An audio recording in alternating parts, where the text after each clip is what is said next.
This is a review of the Google Pixel 6 Pro from a photo enthusiast's view.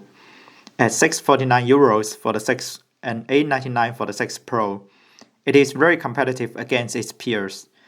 And in Europe, pre-orders even get a free Bose 700 headphone. After 3 days of extensive use, my experience stays in line with the popular tech reviews on YouTube. The phone is snappy, good build quality. The Tensor chip seems doing well. The battery and the fingerprint reader could be better.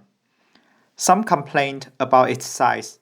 The 6 Pro is actually the same width as the Pixel 2 XL, but just slightly taller and thicker. Its screen is sharper and smoother, but not a lot brighter than the 2. For years, the Pixel has been a niche camera phone for the non-iPhone users. The 6 Pro finally moves up from 12 megapixels to a 15 megapixel main sensor, a 48 megapixel tele, and a 12 megapixel ultra-wide. The output pictures stays at 12 megapixels though. You don't get a 50 megapixel photo, even with the RAW files. I want to first talk about night mode, which was Pixel's strongest point. The new larger sensor definitely improves night shots, and the night shots are even more incredible. It seems odd if one pushes HDR slider too far. Night mode also works for the ultra-wide and the tele. Although they are a bit softer, having night mode at 4x tele is still stunning to look at. Comparing to older Pixels with just exposure controls, Pixel 6 camera app adds 2 sliders, one for white balance and one for HDR levels. It also automatically checks focus now, which is a charm to use. I actually find that most of the time, the auto HDR level is quite natural. Manually increased, the HDR slider often produces overly aggressive HDR shots. The HDR feature is at its best when you are shooting into the light, having crazy light contrast or highly vibrant colors.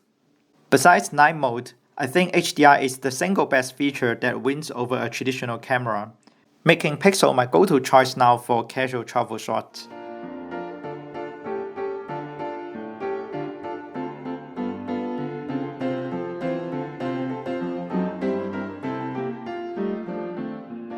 Coming from the Pixel 2, there's no zoom at all. The following shots show the difference at various zoom levels. I think both can be quite useful in some highly constrained situations. The super res zoom at 20x is a bit tricky to use, mostly due to handshakes. But if you manage to get a still shot, it is quite usable. On the other end, the ultra-wide is usually tricky to handle, but now with the tilt shift adjustments in Google Photos, one can easily fix the issues and get good shots.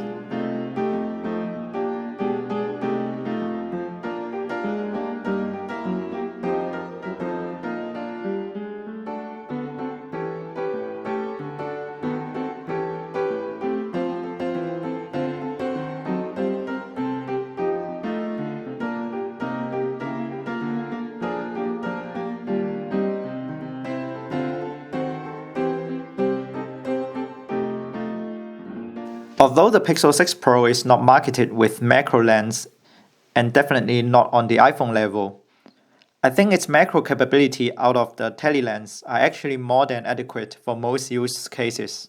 I can clearly see the prints on a pen and the paper's texture.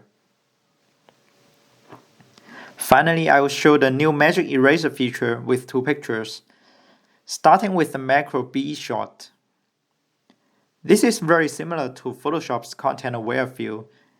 It's not perfect, but again, I think it's more than enough for average users.